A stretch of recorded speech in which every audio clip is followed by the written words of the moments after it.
Muchas gracias, Albertini, no solo por sus palabras, sino por ayudar a copatrocinar este evento con el PEN Club de Escritores Cubanos en el Exilio, por invitarme a su programa recientemente en el Canal 17 para promover esta obra. También quiero dar las gracias a la Biblioteca de Coral Gables, al sistema de bibliotecas públicas de Miami-Dade, a Alejandro Álvarez de la Biblioteca de Coral Gables y también a Rosa y Alex que estaban por acá. Gracias por ayudar a organizar todos los detalles y los pormenores de este evento.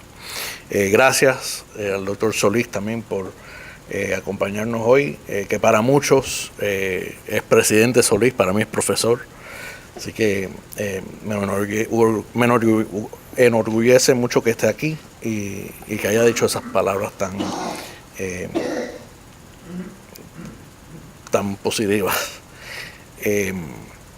Quiero mencionar que aquí también se encuentran algunos miembros del Partido Auténtico en el Exilio, su presidente Gustavo León, Iván Sánchez, Catalina Martín, Ana María Rojas, que han también ayudado a que yo conozca un poco más sobre la historia del Partido Auténtico y su papel en Cuba, que claro, Guillermo Belt era miembro de ese partido, así que gracias por siempre estar ahí.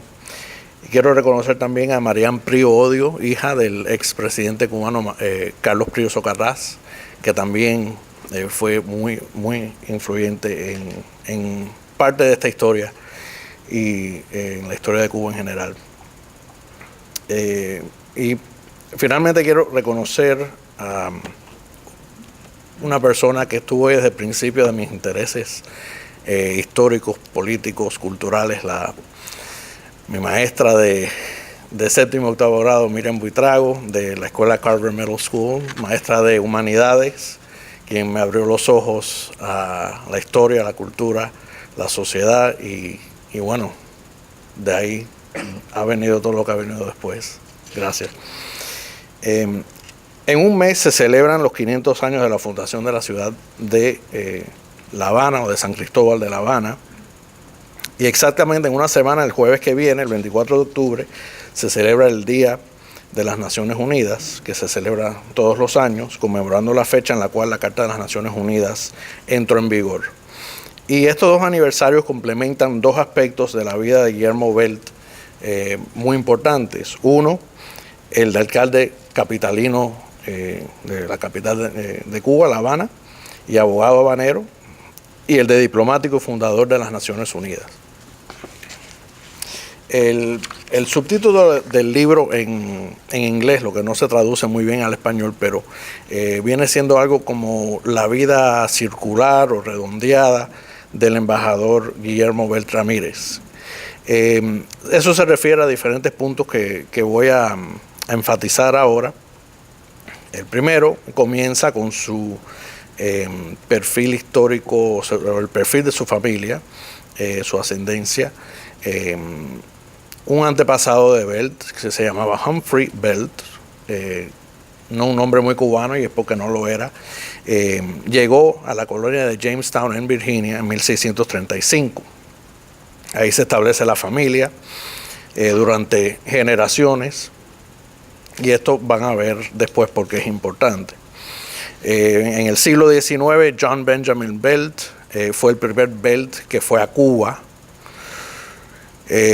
como tutor de los hijos del capitán general de España en Cuba, Francisco Serrano y Domínguez. Ahí se casó con María del Carmen Muñoz Baena y Romay, que era nieta del doctor Tomás Romay Chacón, que muchos de ustedes conocerán, era médico que introdujo la vacuna de la viruela en Cuba. Son un médico muy destacado. Y durante esa época, la residencia del capitán general era el Palacio de los Capitanes Generales. De nuevo, este punto van a ver cómo se une con la historia. El hijo de John Benjamin, Jorge Alfredo Belt Muñoz, fue secretario de la presidencia en el gobierno de Tomás Estrada Palma. Y como tal, en aquella época ya, con la salida de los españoles, la llegada de la República, El Palacio Presidencial en Cuba, la residencia oficial y su oficina, era el Palacio de los Capitanes Generales. Llevan 2 generaciones de Belts que trabajan con el líder de Cuba de una forma u otra en el mismo edificio. En esta época nace Guillermo Belt Ramírez, el 14 de julio de 1905, que va a ser la tercera generación que trabaja con un gobernante cubano. Belt estudia en el colegio de La Salle, viene de una familia muy católica. Luego estudia Derecho en la Universidad de La Habana, estudia una maestría en la Universidad de Cornell en los Estados Unidos. Y en 1933, con la caída del gobierno de Gerardo Machado, a la cual se opuso, él es nombrado secretario de Instrucción Pública en el gobierno del doctor Carlos Manuel de Céspedes y Quesada, que duró poco tiempo. Fue derrocado el 4 de septiembre del mismo año y claro, Belt cesó en su cargo entonces. Pero un par de años después, como ya mencioné, fue nombrado alcalde de La Habana, Belt, en 1935, ocupó el cargo hasta 1936. En aquel entonces el ayuntamiento de la ciudad de La Habana era el Palacio de los Capitanes Generales. O sea que en el mismo edificio 3 generaciones trabajaron para el servicio del cubano. Como alcalde, aunque solo estuvo un año, tuvo una gestión muy fructífera. Restauró el nombre de las antiguas calles habaneras, nombró al doctor Emilio Roy de Leucerin, primer historiador de la ciudad de La Habana, abrió el Hospital Municipal de Infancia, creó el barrio de Vista Alegre. Y en esa época la alcaldía también era un puesto en el gabinete presidencial, o sea que estuvo como miembro de los gabinetes de los presidentes Carlos Mendieta y José Barnet. Luego regresó a su bufete de abogados en La Habana y unos años más tarde, ya con la Segunda Guerra Mundial en su apogeo y Cuba siendo una nación aliada, pasan los años, pero Cuba tuvo ese papel de asistencia en la guerra. Como sabrán, hundieron un barco alemán en las costas cubanas, o sea, una misión de patrulla, principalmente en el Caribe. Para el 1 de junio de 1944 se celebran elecciones en Cuba, conocidas como la Jornada Gloriosa. Ganó el doctor Ramón Grau San Martín. Y aquí es donde Belt entra en la diplomacia cubana. A finales de ese año, o sea, el doctor Grau toma posesión el 10 de octubre de 1944 y poco después nombra a Belt, que ya para esta época había desarrollado una amistad con él, lo nombra embajador de Cuba en los Estados Unidos y a la misma vez en la Unión Soviética. Eso ahora nos parece un poco raro porque son 2 países muy lejanos, tanto ideológicamente como geográficamente, pero en esa época ambas naciones eran aliadas durante la guerra. Su antecesor, Aurelio Fernández Concheso, también había sido nombrado a ambos cargos. Por lo tanto, en esa época era bastante común. Y también a finales del 44 es nombrado embajador ante la Unión Panamericana, que es la precursora de la Organización de Estados Americanos. Y eso lo hacían los países latinoamericanos en particular, porque ya que tenían un embajador en Washington para cortar costos, para tener una misión más productiva, nombraban a sus embajadores a varios cargos a la vez si la sede de estas organizaciones eran en el mismo sitio. En este caso, la sede de la Unión Panamericana era en Washington, igual que la embajada de Cuba. Para 1945 ya la guerra iba terminando. Fue jefe de la delegación en la conferencia de San Francisco, que buscaba ya que se estaba ganando la guerra, buscaba ganar la paz y crear lo que hoy son las Naciones Unidas. Allí, junto con los demás delegados cubanos que fueron en la delegación, luchó en contra del veto de los 5 miembros permanentes del Consejo de Seguridad, que no pudo obtener, pero luchó arduamente en contra. También apoyó los organismos regionales como la Unión Panamericana, que en esa época era quizás la primera organización regional que existía antes de las Naciones Unidas, y después han venido más. Apoyó la entrada de Argentina a las Naciones Unidas, que era un tema controversial por el papel que jugó Argentina de neutralidad o de ambivalencia durante la guerra. Y bueno, eventualmente, cuando se termina la conferencia de San Francisco en junio de 1945, firmó la Carta de las Naciones Unidas a nombre de Cuba. Algo que la historia recuerda sobre él. Para 1946 ya viene el desarrollo de las Naciones Unidas, en la cual él sigue participando como embajador. En 1947 es delegado de Cuba ante la Conferencia de Río de Janeiro, y allí se firmó el Tratado Interamericano de Asistencia Recíproca, conocido como el TIAR. Entró en vigor el 3 de diciembre de 1948, y hoy el TIAR es si leen sobre Venezuela, el TIAR es un tema actual, porque han pedido que se activara el TIAR en el caso venezolano, y está el debate ese sobre el TIAR, o sea que sigue muy vigente. Estaba hablando en las Naciones Unidas, olvidé decir, casualmente hoy, se le dio un asiento a Venezuela en el Consejo de Naciones Unidas, en el Consejo de Derechos Humanos de las Naciones Unidas, y era uno que estaba contestando Costa Rica, por 9 votos creo que fue, que no se lo dieron a Costa Rica, se lo dieron a Venezuela, para que vean cómo han cambiado las cosas, pero bueno, se trata de hacer lo que se puede. Volviendo con el TIAR, y hablando de Costa Rica fue el primer país que invocó el TIAR poco después de que se aprobara el 3 de diciembre de 1948 contra Nicaragua, acusando a la nación vecina de tratar de derrocar al gobierno costarricense, y la situación se resolvió pacíficamente. Luego, en 1948, al año siguiente, viene la Conferencia Panamericana en Bogotá, Colombia. Belt va de delegado, y aquí en esta conferencia, ya bajo el marco de las Naciones Unidas, se planea crear lo que hoy es la Organización de Estados Americanos, la OEA, como sucesora de la Unión Panamericana.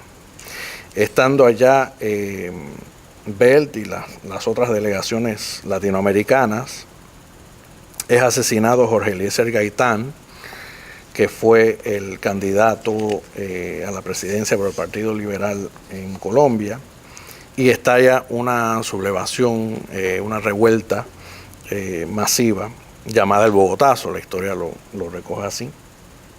En esa época, en Bogotá también hubo un congreso paralelo de estudiantes latinoamericanos que se oponían a la creación de la OEA, y en ese congreso participó Fidel Castro con otros estudiantes cubanos. Cuando estalla el Bogotazo,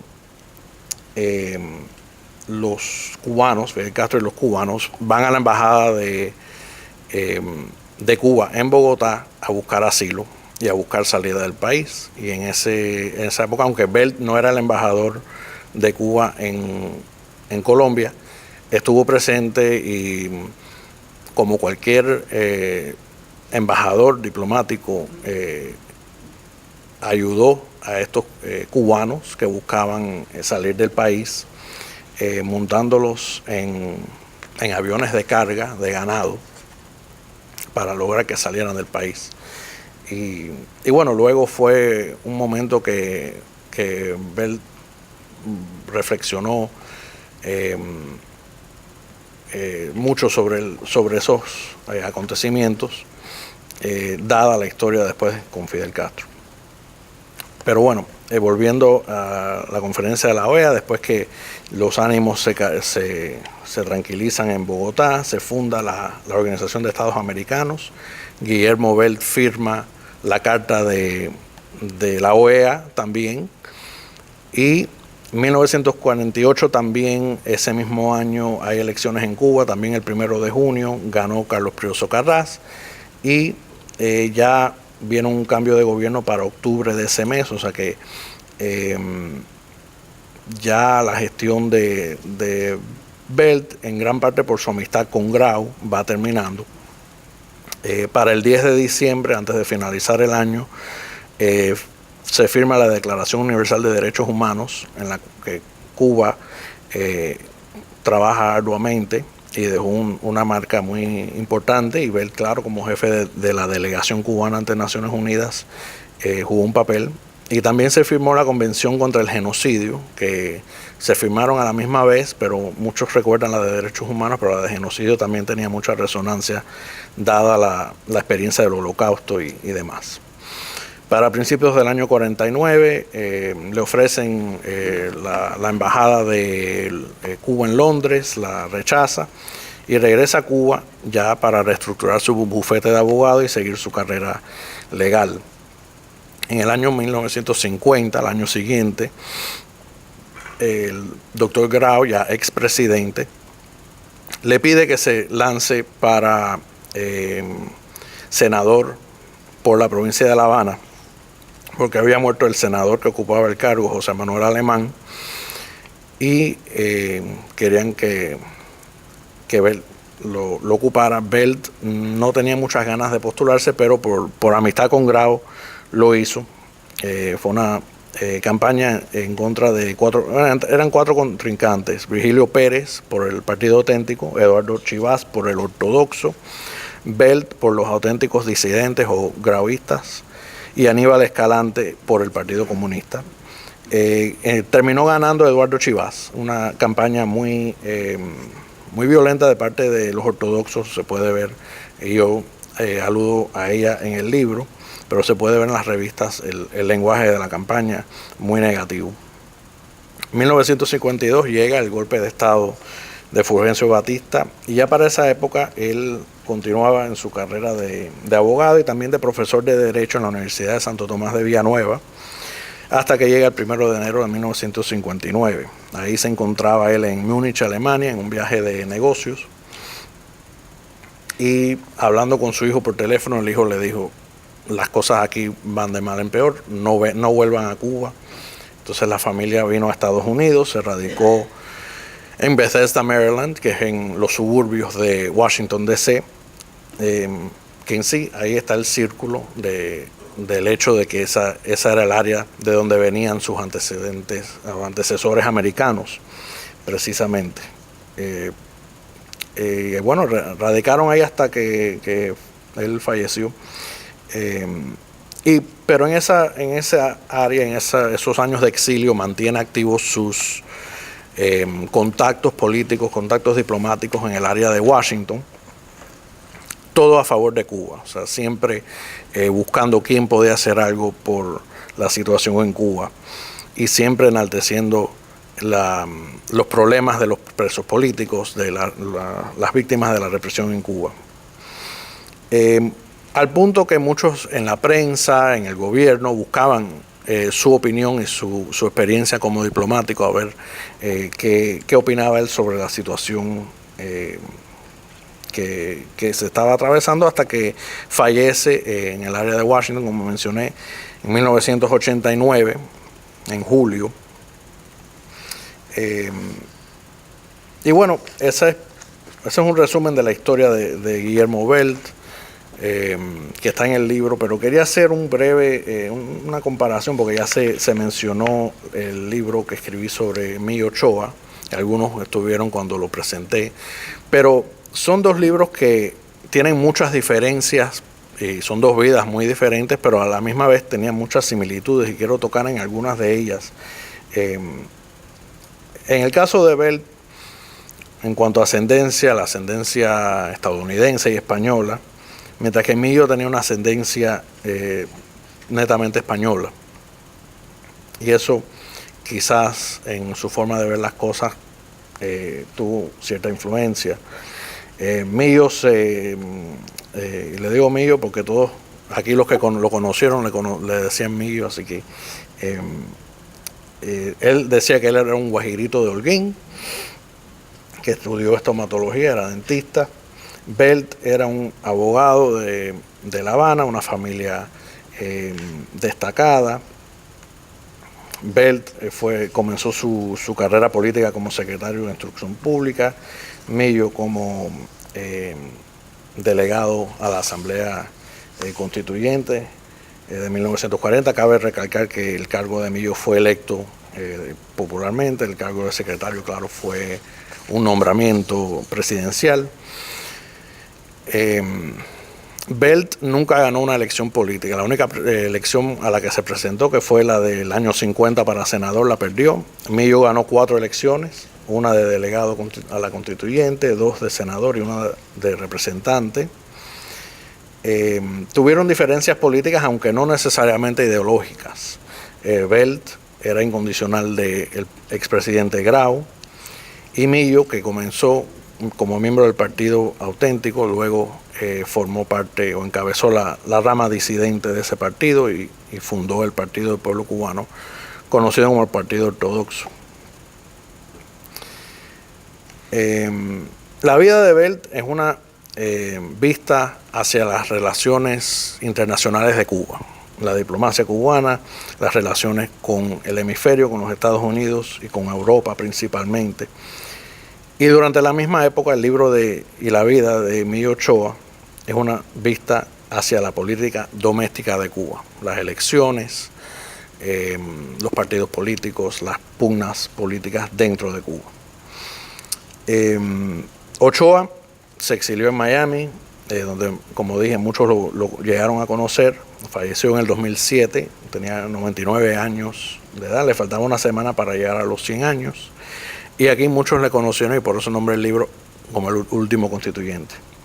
Belt se exilió en Washington y falleció en 1989, hace 30 años este año. Pero entre las similitudes, Belt y Ochoa, ambos formaron parte de la generación del 92, del 1902, como yo le llamo. Son las personas nacidas alrededor de la independencia de Cuba, esa primera década, que luego en los años 30 y 40 fueron los dirigentes de la política cubana y crecieron en el ámbito de la enmienda Platt, de los debates de la enmienda Platt, la influencia de la enmienda Platt en Cuba, y lucharon por su abrogación. Ambos participaron en las luchas antimachadistas de los años 30. Los dos eran antibatistianos y recalco eso porque muchos hoy en día, si alguien no era fidelista, dicen que era batistiano, o sea, hay muchas dualidades. Si uno es una cosa, tiene que ser otra. Y en el caso de ellos sobre todo eran democráticos, eran demócratas. No les gustaba la dictadura batistiana, pero tampoco apoyaron la castrista, principalmente porque conocían a Fidel Castro desde años anteriores. Belt lo conoció en Bogotá y vio cómo era. Millo era de Oriente, de la misma provincia, y sabía muchos pormenores de la vida de Castro que no le convencieron nunca. Pero ante todo, los dos murieron en el exilio, vivieron y murieron en el exilio, y se les conoció por ser decentes y honestos, tanto entre sus colegas como entre el pueblo cubano, gran parte del pueblo cubano. Y ante todo, como iba a decir, fueron cubanos, y creo que los debemos de recordar así. Bien, muchas gracias.